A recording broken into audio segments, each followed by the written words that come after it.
Chapter 5. Colonel Richmond's Night Adventure. Of course, Nick questioned the servant. To have failed to do that would have been to throw light upon his real suspicions. She was a tall, slender, and rather pretty Irish girl named Annie O'Neill. Her questions to all questions were plain and simple. She told what she had been doing on the previous day while Mrs. Stevens was at lunch.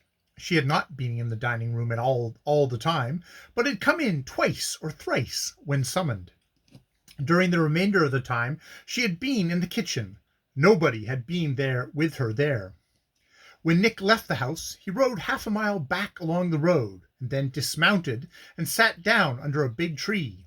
In a few minutes a farmer's wagon came along. A young man, who looked like a farm laborer, was riding beside the farmer. He did not ride far beyond the place where Nick was sitting. In a few minutes they sat together under the tree. The young farm laborer was Patsy. "I got your message," said Patsy. "I took a chance to ride over from the station with that fellow, and I've asked him a few questions about the house where you want me to go on duty. It seems that there's no show to get in there and on any pretext. I'll have to camp around on the other side like a grass eater." "That won't hurt you, Patsy, my lad," said Nick. "The weather's good. You're to keep an eye on the whole household, but on Miss Stevens especially. This is the way the case looks at present. The girl is doing the work on this end in connection with some Confederates concealed in Colonel Richmond's house. You understand the game. It's to work the spirit racket on Colonel Richmond until he buys the jewels from his daughter or her husband and gives them to Miss Stevens. You must watch for the system by which she communicates with her Confederates in Richmond's house. They work with the mails, but there must be some quicker means to use in emergencies. Try to snare a letter or get a sight of the other party. And be sure not to jump at conclusions, Patsy. I've told you how the case looks, but it may be any other way. I haven't begun to work down to it yet." Nick mounted his horse, and Patsy strolled away in the direction of the Stevens' house. When the detective got back to Colonel Richmond's, it was well along in the afternoon. He spent the remainder of his day in exploring the secret recesses of the old house. It was, indeed, a marvelous place, and Nick had gotten a very high opinion of the ingenuity of the man who had designed its mysterious passages. He got little else, however. One or two discoveries he certainly made. They were important as indicating that somebody had recently been in the secret passages. There was nothing to show what the person had been doing there, but the probability was, of course, that he had concealed himself in the old part of the house while preparing for his operations in Mrs. Pond's room, or while escaping from them. These indications were very vague and did not point to the principal in this affair, that mysterious thief who worked invisibly and by such strange methods. After dinner, Horace Richmond took Nick aside for what he termed a discussion of this ghostly rot. "The very devil is in this business," said Horace. "The servants are getting scared out of their wits. They all sleep in the old part of the house, you know, and there isn't one of them who hasn't got some story to tell of what goes on there in the night. Some of these yarns are the old-fashioned business about sighs and groans, doors opening and shutting without anybody to open and shut them.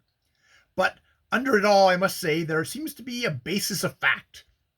There's John Gilder, the coachman. You've seen him. Does he look like a man who can be scared easily?" "I should say not," said Nick.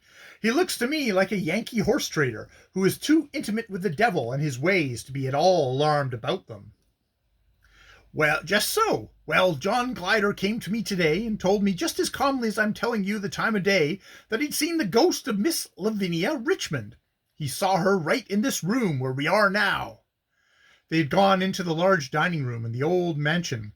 Horace sometimes used it as a smoking room, but otherwise it was seldom visited, except when the house was full of guests, and the old part was thrown open. It was a long and high room, finished in dark wood, and decorated with mouldering portraits in the worst possible style of art. At one end was a gigantic fireplace, which was closed by a screen of boards. "He told me," continued Horace, that he was passing through here late at night, near midnight, he said, and that he saw Lavinia Richmond standing just about where you stand now. He came in by that door behind me, and she was directly facing him. He says that he didn't move or yell or do anything, but just stood staring at her. She paid no attention whatever to him, but passed across the room and went out by that other door, which closed after her of itself. Then he ran for his room. He claims that he wasn't scared, only a bit nervous. You can believe that if you want to. I tell you that he was scared, so that he won't get over it in a year. If it wasn't for that, I might think he was lying. But when a man like Glider quietly invites the footman, who he's always hated, to take half his bed for a few weeks, it's a sure thing that he's seen something out of the ordinary. And the footman, as I learned, was mighty glad to accept the invitation, for he's been having a few experiences of his own. Now, Mr. Crtr, you and I believe that these things are done by some clever trickster. It may be that some bogus medium who used to get to Colonel's good money away from him wants more of it, and is taking this means of driving my uncle back into the fold of true believers. I'm beginning to believe that this may be the fact, but whatever it is, the case is almighty serious. Here's a nice old man, living happily and gradually getting away from his delusion. Here's an agent of the devil trying to drive this old man back to his delusions and make a lunatic of him. And that's what the doctor says will certainly happen. I say it's too bad, not to mention the jewels at all. Now, what are we going to do about it? Catch the rascal, said Nick promptly, and catch him mighty quick. Well, I hope you succeed. I tell you, Mr. Crtr, I feel towards Colonel Richmond all the affection that I would give my father, if he were alive, and I can't bear to see him driven out of his wits in this infernal way. Have no fear, said Nick. We'll save him. This trickery with the servants may give us a chance to catch our man. They returned to the parlor in the new part of the house. Colonel Richmond was not there. Where is he? Asked Horace, anxiously of Miss Pond. He has gone to his room. He said in the excitement of this affair had worn him out completely. Horace looked relieved. Nick said that he, too, would go to his room. He went, but he did not remain long in it. He had a fancy for a quiet stroll around the house on the outside. It would be interesting to know whether anybody entered or left it during the night. One of the secret passages of the old house communicated with a sort of tunnel which had its outer extremity in an old well about 20 yards away. This tunnel had caved in long before, but had been restored by Colonel Richmond, who wished to preserve the old-time peculiarities of the place. The inner end of it had been closed by a strong door, so as to prevent anybody who might have the secret from entering in that way. But Nick was strongly of the opinion that it would not keep out the persons who were haunting the house in case they desired to come in. If anybody was going in and out secretly, this seemed to be the readiest way, so Nick had resolved to watch the well that night. A little house with sides of latticework had been built over it, and vines covered it. Nick stealthily crept into its shadow and prepared for his vigil, but it was not destined to be a long one. He had not been there 10 minutes before he saw a figure hastening along one of the numerous paths which wound through the grounds. This person evidently wished to avoid observation, and that was enough for Nick. He immediately started in pursuit. He trailed his man to the edge of the colonel's grounds. During this pursuit, the man kept in the shadows of some trees, and Nick had no opportunity to see him clearly. But as the man stepped out into the highway, a ray of moonlight fell upon him, and Nick recognized him in an instant. It was Colonel Richmond. Why this man should be leaving his own house by stealth and under the cover of darkness was an interesting problem. Nick resolved to know about it before the night was much older, so he trailed along. The colonel walked up the highway with rapid strides. About a half-mile from the house, he found a carriage standing under the shadow of a tree. Evidently, he expected to find it just there, for he immediately jumped into it, and the driver whipped up his horse. Nick was unable to see the driver, for the carriage was a covered buggy, and had been standing with its back towards him. The horse was evidently a good one, but Nick overhauled him and got hold of the carriage behind. There was no chance for him to ride there, but his grip on the wagon helped him along, and he ran about 8 miles quite comfortably. His presence so near was entirely unsuspected by the occupants of the carriage. He was favorably situated for overhearing their conversation, but, unfortunately, they did not say anything. Nick discovered that the driver was a woman, but he could only guess at her identity. At last they turned suddenly out of the road into the grounds of a private house. The sounds of the wheels was evidently heard within, and the front door was thrown open, letting out considerable light from the hall.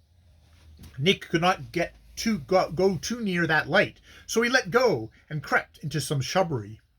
The carriage drew up before the door, and the colonel and his companion hurried into the house, leaving the horse tied. The detective failed to obtain a good view of the woman or of the person who had opened the door. The latter seemed to be a servant.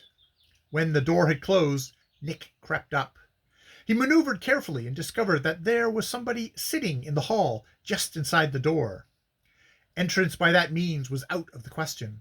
However, he succeeded without much difficulty in entering the house from the rear. He found himself in the kitchen, from which he passed into a dining room.